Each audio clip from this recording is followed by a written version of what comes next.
Anglers, good morning. This is Anglers 48. Thank you. Welcome back to the channel. Today, what I'm going to be talking about is comparing. It's going to be several things. I'm going to be comparing the Old Town sit-in kayak. It's the Old Town Vapor 10 and the Pelican sit-on kayak. I'm also going to be talking about the new motor that I purchased. It's a Minn Kota. And I'm also going to be talking about Shimano, one of my charging systems. So without further ado, I hope you guys are doing fine. In regards to the kayaks, if you're a kayaker, you either have a sit-on or a sit-in. My first kayak was is a sit-in. My first experience on a kayak was a sit-on, which was not a very good one because I capsized on my first try. Some kayaks, they're a lot wider now, so they're, how should I say, they're not more accessible to capsize, to flip over. The ones that are for surf, for the surf, those are a lot thinner. You can go a lot faster on them, but you can capsize on them. If you don't be careful, you can flip over. I'm gonna show you the difference between these two of my kayaks here. The one, the Old Town kayak. That's the one that I use most of the time because that's the one that I'm more comfortable with. That's the one that's titled, and that's the one where I have my motor on it. So these are, I have 3 kayaks right now, but for the most part, this is the Old Town. Okay, this is the Old Town Vapor. Okay, and that's a sit-in kayak. Right here, this is the mount. Right, that's the rod holder, and then I put 2 pipes in there, and then I put a U-bolt, put some rod holders, and that's where I have my, this is the bracket where I put my motor. It's a Minn Kota 30-pound thrust. Okay, over here, this is a 10-foot by 3 inches, I think. 10 foot 3 inches. It's not a bad kayak right here. It's a little more difficult to paddle because it's wider. Okay, I haven't titled it, so I don't use the motor on it. Do not, anglers, do not use a motor on any of your vessels, any of your kayaks, because you have a chance of getting a ticket. What you need to do is, if you're gonna put a motor on it, you need to take a picture of your kayak and then a picture of the serial number on your kayak, or take the serial number, take it to Brownsville. There's an office there, Texas Parks and Wildlife office, and paperwork. You need there's a back trail. So if you purchased it at Academy, take a receipt. If you bought it from John Doe, take John Doe's information, name, phone number, address, signature, and all those types of things. If you don't have that information, if you bought it from some guy on the street, he didn't give you any paperwork, they're not gonna take it. So they want a back trail. They want to know who the previous owner was. Okay, so I enjoy the sit-in, okay, because when I go fishing, I like to play it safe, stay by the shore, avoid long distances where I'm going to be in the middle of the water. Because when that happens, if the weather starts to change and it starts to take water in, you're in trouble. The problem with this kayak is if it starts to rain, if you develop a leak, if there's swells that are hitting you and going in there, one big swell, anglers, that's several gallons. And if you have to go a long distance back to the shore, you're in trouble. Okay, that's the downside of this one. They don't capsize that easy. The only time you're going to capsize on these, if it took a lot of water, or if you're going back to the shore, and instead of heading inside towards the shore, you go parallel towards the shore. Never go parallel towards the shore when you want to dismount. Always crash the kayak into the shore and then get off like a horse. Not like a horse, but let me show you. This is what you do. Look at my feet. You see how my feet are? You get off and then you just walk forward like that. Okay? I hope that helped. Never dismount of the kayak parallel to the shore.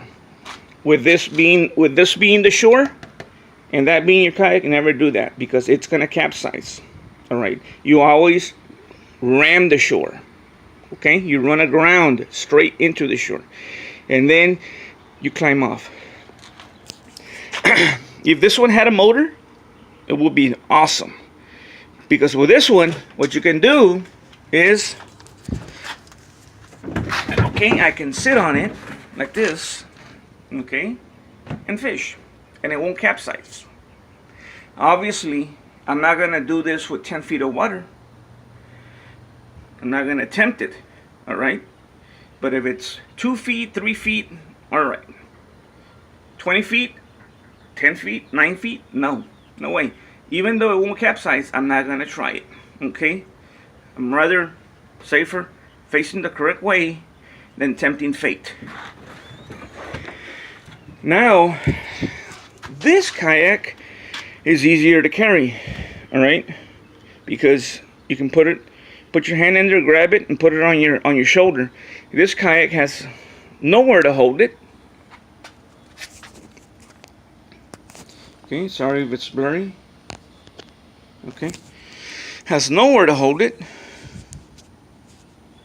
Okay, so again, for a starter, this is a good one. Stay close to the shore. Careful for swells. Don't go too far. This one over here. No, if you're gonna paddle with this one, it's not really recommended for paddling. Okay, put a motor on it. Oh yeah, it's good. Because again, unless you have white shoulders, paddling should be good. Okay, unless you have white shoulders here.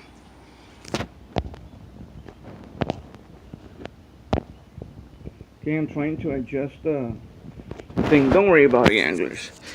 Okay, so basically these are the two that you have. My partner in crime, Tony, he has the Pelican, I believe it's the Pelican Catch 100. Very nice kayak. Also, very difficult to paddle if you're going to be paddling because it's very wide. The sit on, excuse me, angler, sorry. The sit on, if it rains, if you get swells, no problem. It's not going to flood. It's not going to taking water. That's what I like about it. So, if you're gonna get a kayak, you can go for a sit-on. You can go for that one, anglers. Okay? You can go with this one right here. It won't take up water like the Old Town. Alright?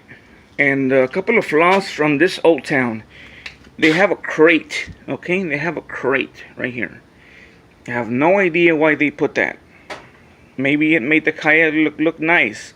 But what happens is, when you anchor, this is the anchor line right here. Okay? When you anchor, the the stern comes down. So which means that water splashes and fills this little container in there.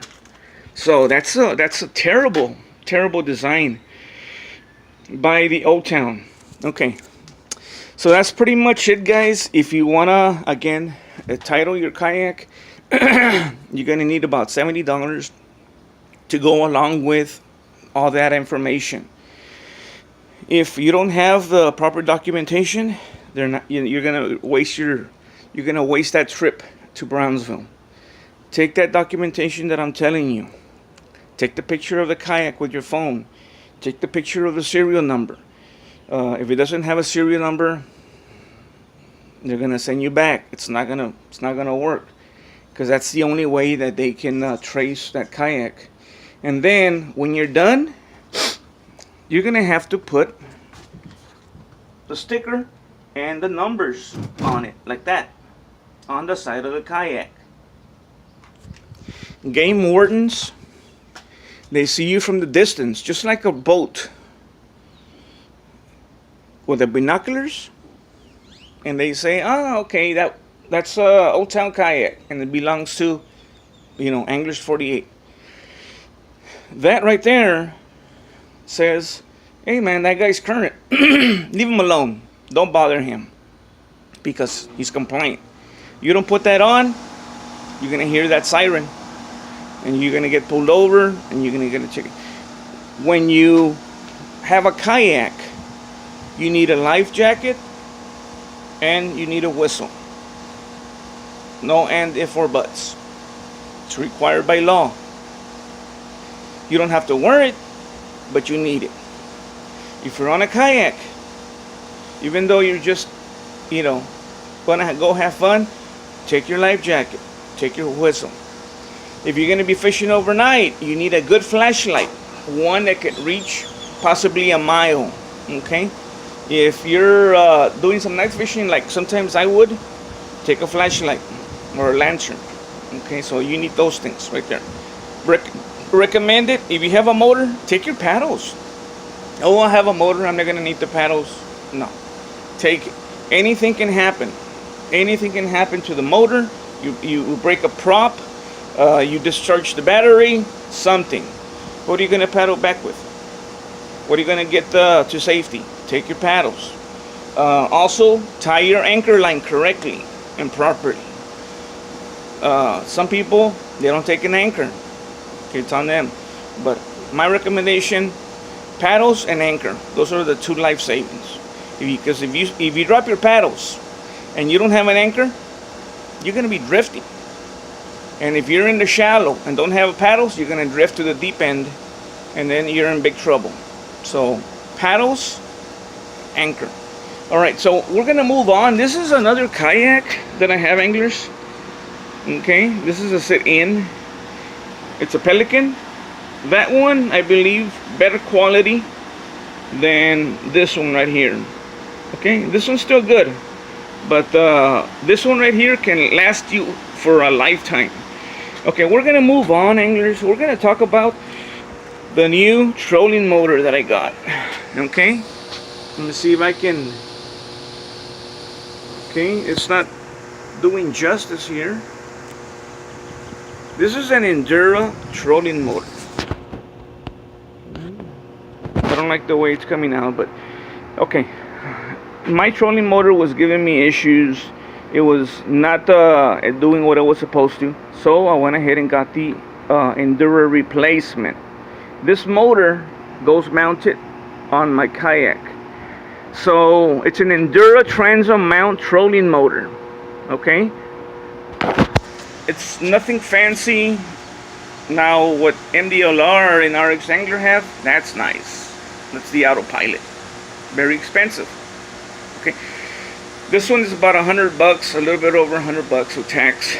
So this is a 30-pound thrust. What is it? It's a 30-pound thrust right here. And you tighten the brackets.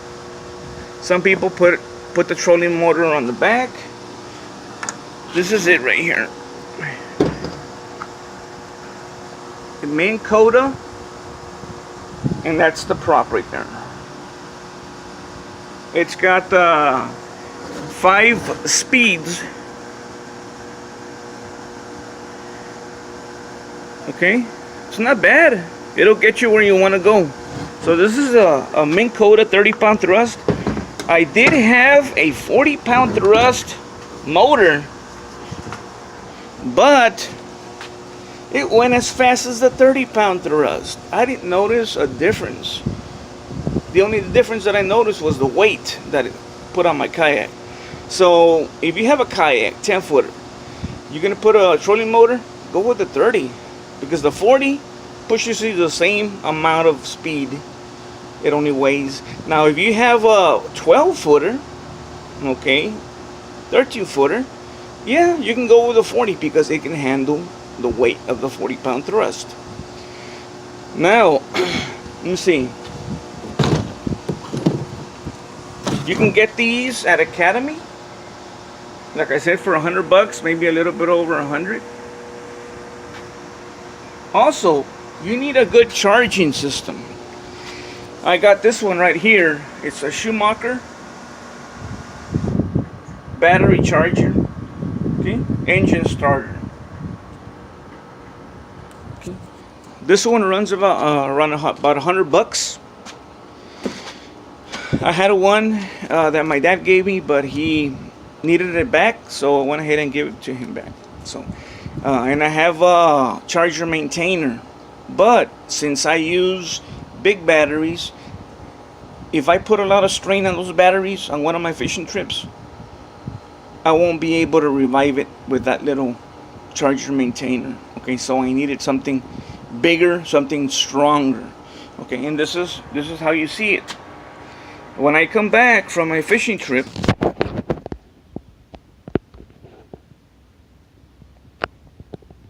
okay, I'm really gonna kick myself, guys, because this thing doesn't autofocus. That's a Shimano right there. Those are my batteries. I have a car battery and I have a marine battery. Okay. The marine battery that I used to have, so a while back, was for my bass boat. I don't have the bass boat anymore, but that one I would go all over the bay and come back, not even a dent. That was a huge battery. If you could do some good fishing with it on a boat, if it can move a boat, can you imagine a kayak? What damage is it going to do on a kayak? Nothing. So, like I said, I just wanted to touch up on this video. One of my anglers was interested in getting a motor, but just keep in mind, guys, when you let me move over here because the thing just turned on. I always preach safety. There's risk and reward. For the kind of fishing that you guys are going to do, is it worth getting a trolling motor? I wanted to go farther, more of a distance, but still being safe, still being close to the shore.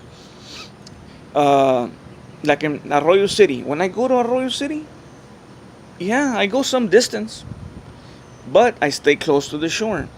And the good thing about Arroyo City is, if something happens to you, you don't have to paddle very far to get to the shore because you have one side or the other. If you're drifting, you're going to drift eventually to one of the shores. It's going to take you. If you have one of these incidents in Port Mansfield and something happens, you're going to drift away from the shore because there's only one shore. So just be very careful if you do decide to get a trolling motor. I always try to go with a partner, somebody,